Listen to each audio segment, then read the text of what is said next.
Hey guys, this is about the XP-2 Pro by XDUOO. It's a Bluetooth DAC amp, portable. I didn't do an unbox. I'm just going to do the unboxing here. This is kind of I've already unboxed it and tested it, but that's the box it comes in. Nice, you know, normal packaging. This box is really nice. Really nice. I don't know if you can see that. The way that kind of does that there. This is shiny black on flat black. That's the device. And pretty nice, huh? Very attractive. I've already listened to it, done all that, so this will be a review. But let's go over what's in the box. The device, as you can see, very attractive, very nicely made, very finished, you know. Very, I want to say mature, as the company is making their products. Obviously shows how mature they are by the fit and the finish on this thing. So let's do this. Let's put this little guy in here for now. We'll cover what else is in the box here. Pretty nice accessory list. This thing, I don't want to wreck it trying to open it, so let's pry this out of here a little bit. Okay. Comes with nothing else in the box besides this package right here. In the package is an 3.5 to 3.5 jack. We'll just open it up. 3.5 3.5 jack. A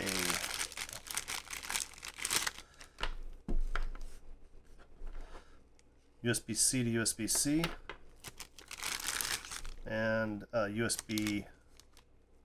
regular USB to USB-C. I believe it's USB 2.0, this cable. Usually if they're blue, that's when they're 3.0. So anyway, and then the warranty card and instruction book. OTG cable, I've already used this once, testing this thing out. Didn't use the 3.5. That would be something you'd use with a phone that has a 3.5 jack, or like my tube amp, my little X tube amp plugs into that. So on to this device. So let's cover some things first. Really nice aluminum knob and a really nice satisfying click. When you turn it on, you can really feel it. You can see it's red. Red means auxiliary. So that is, there's an input button on the side, and when you press that, you change it from auxiliary. Green is USB, and blue is obviously Bluetooth. The buttons are really nice, and when it's playing over Bluetooth, when you're connected to, like when I was connected to my phone, and I also connected it to the FiiO, the M11 Pro. When I was connected to it, this turns kind of a blue-pink color. It's actually pretty cool. The same thing now with the auxiliary, it's connected. I didn't see any change in the color, and the USB, I also didn't see a change. But for whatever reason, the Bluetooth changes color when it's playing, and it was kind of nice. It has this really shiny, I don't know, you know, there's not a lot of information on this thing. I was digging around. I don't know if this is Gorilla Glass or if it's just, you know, some type of a hard plastic, because the way it curves down tells me it's plastic, and it feels almost soft, but I think it might be some type of Gorilla Glass. I don't know. And then it's got a really nice aluminum case finish frame around it, and it's got a lot of weight. It's a heavy little device. Gold plated jacks. It's just 3.5. There's no balanced on this thing, so it's 3.5 here for the headphone jack, and then this is the auxiliary jack if you want to connect it to a phone. On the bottom there is a charge port and a USB port, so you could effectively connect this to your computer and use it as a desktop DAC amp. So it could be charging from your computer while it's also picking up the USB signal from your computer. It has a mic, which is kind of goofy. I'm going to tell you, I can't see using this in a meeting or something. I don't know why you would do that, but it has a mic, so I guess that's a plus, right? I've got a couple other little devices like this I've tested that have mics on them, and I don't know why I would never use it in that situation. I have a desktop headset, like, you know, this thing right here that I use for my meetings, or I've got a Bluetooth headset I connect to my phone. So yeah, I don't know, but it's there. There's a mic there. Then we've got the play pause button, the gain high and low, and the input. So input obviously changes. Let me turn this off. USB, Bluetooth, or auxiliary, or 3.5 analog input, basically.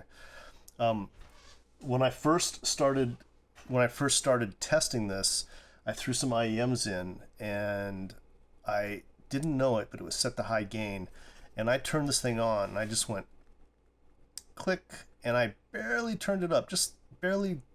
I don't know, what is that, a 1/16 of an inch, a tiny little increment. And I just about, I mean, it was shocking. I literally ripped the IEMs out of my head because it was like painful. So on high gain, this thing puts out a ridiculous amount of power.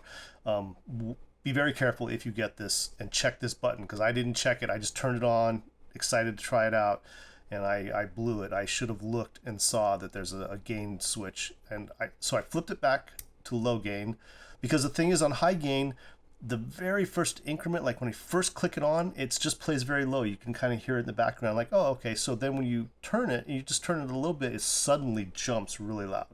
So I set it to low gain, and that solved all the problems. I can go, but even on low gain, I can really only turn this thing. There's a little dot there. I don't know if you can, how well you can see that. I can only really turn it up to right about there, right? So that's off, basically off. And then right about there is about the max I can go, and that's very loud, very loud. On high gain, right there, it'll set your ears on fire. I mean, it is like super loud. So the other thing is, because this puts out 300 milliwatts, this will drive some very powerful headphones. I mean, not powerful, very high impedance headphones. Now, I don't know if you get a 600 ohm set of headphones, how it will do with those, but you know, I get a feeling it would drive it. Considering what it sounded like on a couple of different pair of IEMs, and one of them is a little bit hard to drive. On low gain, on high gain, it was, no matter what, it was blasting loud. But on low gain, it was okay. I did try my Sony headphones, and I can't think of the name now. I got another set of headphones in the house. I use in my home stereo. And I tried those on, it played it just fine. Even on low gain, it played it fine. So this thing puts out a ridiculous amount of power. Really well made. Feels really good in the hand. Very attractive, and it's fairly tiny. This is the FiiO M11 Pro. Most of you probably have seen this or have an idea how big it is, and you can see how this looks next to that. It's yeah. So size-wise, so this would slip into your pocket real easy. Now, let's get into the sound characteristics. I tried Bluetooth to my phone, Bluetooth to the FiiO M11. I tried USB from my phone, USB from the FiiO M11, and USB from the computer, from my desktop here. And you know, at first I was like, oh, I could hear something, you know, it sounded good, really special, like you know, very full, very rich sound. But I noticed the background wasn't that quiet. Not like because I'm very used to the FiiO, the M11, the BTR5 by FiiO. I've got this ADI2 DAC, RME desktop DAC, and I'm really used to that equipment, and so I could hear the background wasn't as quiet and as clear as I would like. Also, I noticed, man, this thing is a fingerprint magnet. Hold on a second. My hands are clean, by the way. I just got back from being outside, but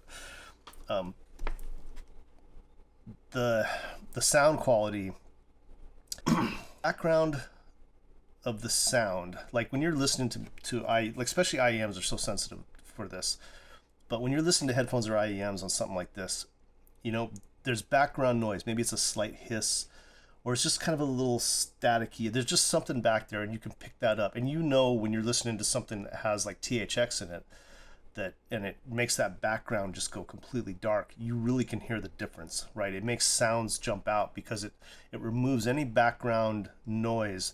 And so those small details inside of music will really start to stand out. I've got the ADI2, the RME DAC for my desktop. I've got the FiiO M11 Pro. I've got the BTR5. I've actually got several devices for testing things with. And I noticed when I was playing different songs in this, I started to catch on. At first, when I first heard it, I was like, I really liked it, and I could hear how well it was driving my IEMs, and it was a very rich sound. It pushes the bass really well, or delivers bass really well, however you want to say it. It's tuned to a certain way because this doesn't have a DSP settings, right? It's just you get what you get with this. There was no app for the phone that I could find. Maybe there is one they make, but it's just basically just Bluetoothing to the phone. Same thing with the FiiO. There was a thing that happened with the sound though. So I was listening to Amanda Martinez's album, Amor, and there's some really great guitar work in that album. And in the guitar strums and in the cymbals that were being, when they were being struck, there was at the higher end of that frequency, when that kind of bleed off was happening at the higher end, there was like a staticky sound. Like at first it sounded like sibilants to me, like everything sounded sibilant. Like I could get that little at the top of the high end frequencies. And I thought, is there something wrong with my IEMs? Because I was testing out the Fearless Tequila. And I even thought maybe I damaged it when I started up on high gain. I was like kind of worried. So I turned it off, put a different set of IEMs in, very sensitive ones, same thing. Tried another set of IEMs, little tougher to drive, dynamic driver IEMs, same thing.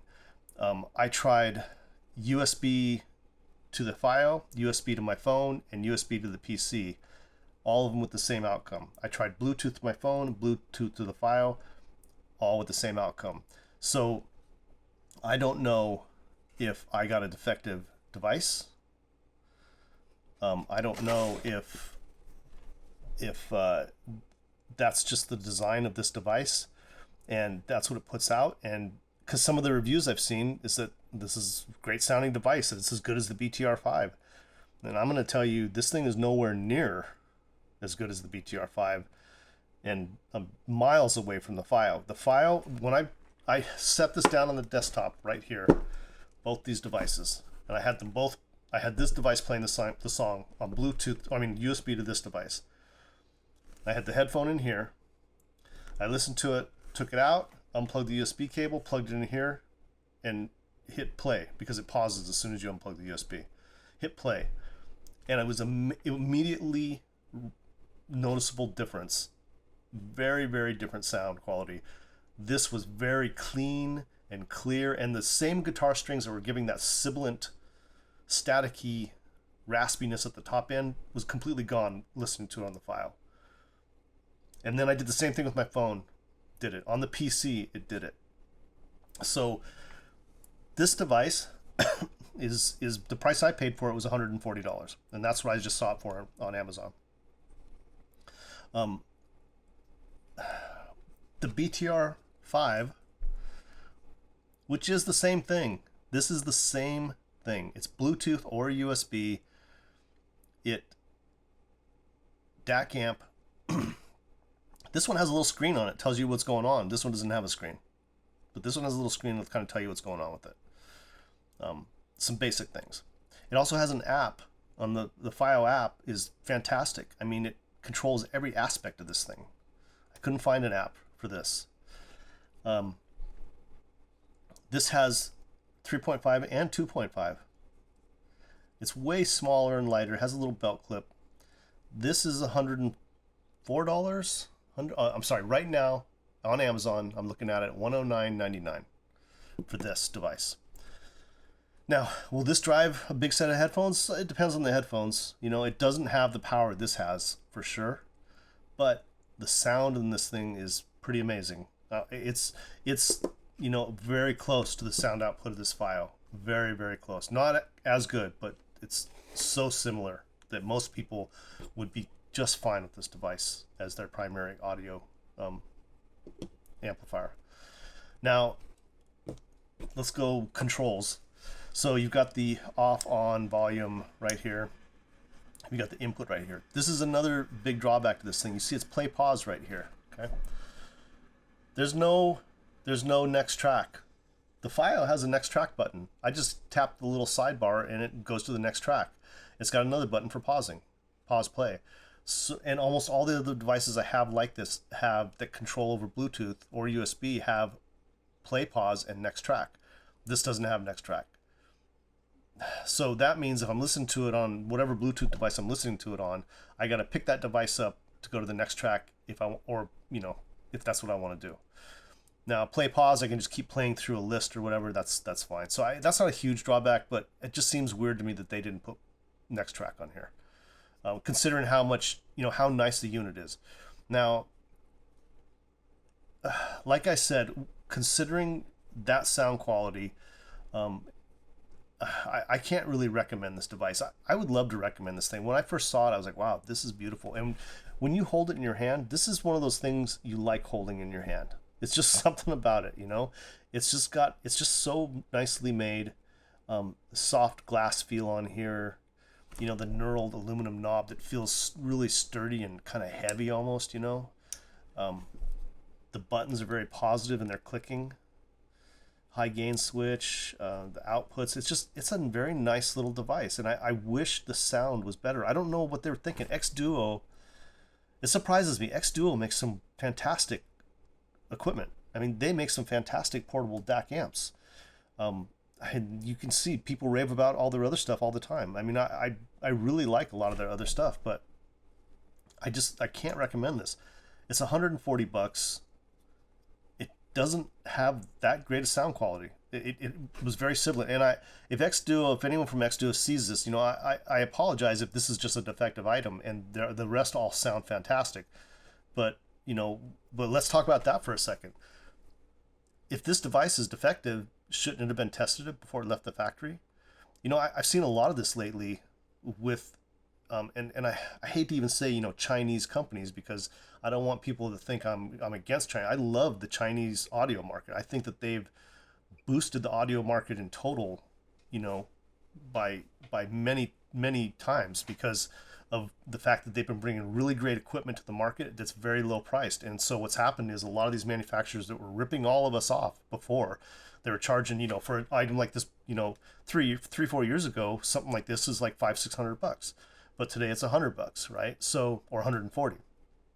So, I mean, they've done a great job of that, and there's so much equipment they make that's fantastic, but a lot of them aren't doing good quality control, and I don't know why that is. I don't know if it's a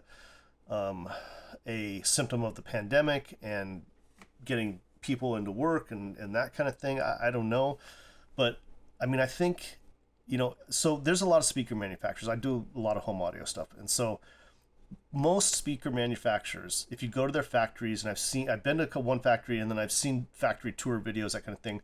Most of them, the speaker goes down the line and there's a worker that plugs at the end. There's a worker that plugs in the wires, plugs in some speaker wires to it, and it's hooked up to a sine wave generator, and it puts out a sine wave. And then they have a microphone in front of it, and that captures it. And then they determine if that speaker is within tolerance. If it is, great. If not, it gets pulled off, right? And that is most speakers that are of any quality, they're doing that. Maybe the really cheap ones, yeah, they're probably not. But anything, more than a few $100s, they're checking them. So I think a device like this, if you're going to compete against something like this that's out there already, and everyone knows that's in our little niche of audio hobbyist, for portable gear, that this BTR5 is freaking phenomenal. This should be your mark. This should be your benchmark. You should be like, get one of those BTR5s and let's tune against that, right? We got to make it better than that, because we're going to charge $140 for this, and they're only charging $109 for theirs. So we need to make ours really like the top dog. But instead, I get this thing that's sibilant and there's background noise, and it's just not great. I mean, someone who has no experience with audio gear, you know, like brand new, has no audio experience with it, and they're just kind of testing the waters out, and they got a nice IEM, you know, and they're like, I want to get an amp now instead of my phone. And maybe they get this and they'd be okay with it because they don't really understand. They haven't listened to some of the other stuff that's out there. But for me, I mean, if you're going to make a device like this to compete in the marketplace, you need to do your Q&A. You need to make sure that what you're delivering is a good product, because someone like me is going to get hold of it and make a video like this, and a lot of people are going to hear this. So, I mean, I'm not super famous, and, you know, it's not going to be like tens of thousands of people, but, you know, my video is going to be online for years to come. And so who knows how many people will see it. You know, you guys do your due diligence before you release a product. You know, that's just a good advice for you.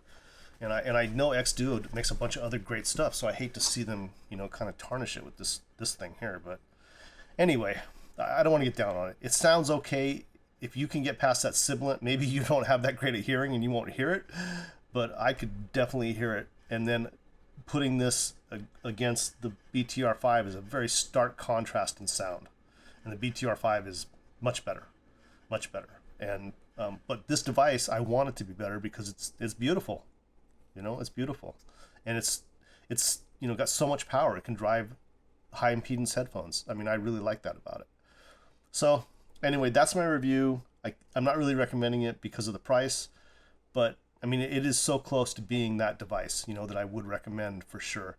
They just need to get that sound quality fixed up, and you know, add a next track button. It's not that hard, I don't think. Well, I'm not an engineer, but anyway, all right, guys, that's it. Hope you enjoyed this.